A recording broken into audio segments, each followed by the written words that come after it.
ঈদ ঘিরে তৈরি পোশাক খাতে বেতন বোনাস পরিশোধের সংখ্যা অনেকটাই কেটে গেছে। নগদ টাকার চাপ সামাল দিতে বিজিএমইএর করা সহজ শর্তে ঋণ আবেদনের পক্ষে পরিপত্র দিয়েছে বাংলাদেশ ব্যাংক। এতে সময়মতো পাওনা পরিশোধে বদ্ধপরিকর রপ্তানিকারকরা। এদিকে ২০ রমজানের মধ্যে পূর্ণ বোনাস ও বকেয়া পরিশোধের দাবি শ্রমিকদের। অর্থনীতিবিদরা বলছেন, বারবার এমন সংকট এড়াতে স্থায়ী তহবিল গঠনই হতে পারে দীর্ঘমেয়াদী সমাধান।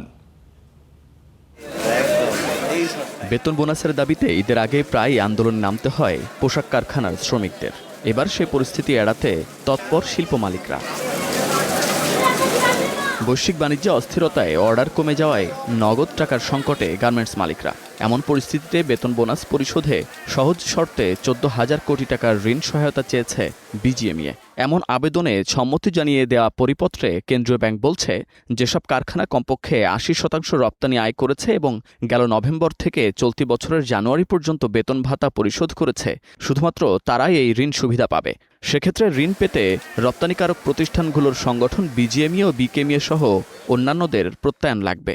আমাদের যে নগদ সহায়তার যে টাকাগুলো পেন্ডিং আছে, এগুলোকে যদি ঈদের আগে দ্রুত গতিতে ছাড় করিয়ে দেওয়া যায়, সেক্ষেত্রে আমাদের শ্রমিকদের যে বেতন বোনাস এবং অন্যান্য যে ভাতা দিয়ে আছে সেগুলো পরিশোধ করতে আমাদের জন্য সুবিধা হবে। আশা করি এবারও আমরা সরকারের সহযোগিতায়, আমাদের নিজেদের প্রচেষ্টায় আমরা সমস্ত কিছু উত্তরণ করতে পারব।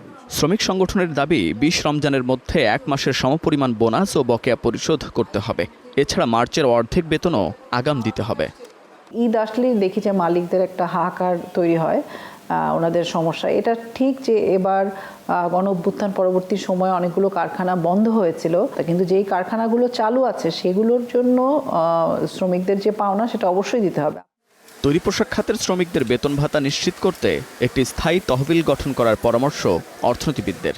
এই মুহূর্তে সরকারের আর্থিক যে দুর্বলতা, সেই দুর্বলতাকে বাড়তি এই ধরনের অর্থ দেবার মতো সক্ষমতা সরকারের আছে বলে মনে হয় না। খাতভিত্তিক বিবেচনা না দিয়ে বরঞ্চ যে সমস্ত ব্যাংকগুলো রিপেমেন্টের ক্যাপাসিটি রয়েছে এবং ভালো তারা পরিচালন করছে, এই ধরনের কিছু ব্যাংককে টার্গেট করে ইন্টারন্যাশনাল এজেন্সিগুলোর, ফাইন্যান্সিয়াল এজেন্সিগুলোর সাথে এক ধরনের যৌথ উদ্যোগে কিছু ফান্ড ইনজেক্ট করতে পারে, যে ফান্ডের আলোকে ব্যাংকগুলো তাদের কাস্টমারের সাথে ডিলিংয়ের ভিত্তিতে তারা পেমেন্টের জন্য হোক বা অন্যান্য ধরনের ঋণের জন্য হোক সেই পেমেন্টগুলো তারা করবে। বেতন বোনাসকে কেন্দ্র করে শিল্পাঞ্চলগুলোতে যাতে অস্থিরতা তৈরি না হয়, সে বিষয়ে বিজিএমইএ ও বিকেএমইএ-কে সতর্ক থাকার পরামর্শ সংশ্লিষ্টদের। Munnaf Rashid, star news, Dhaka.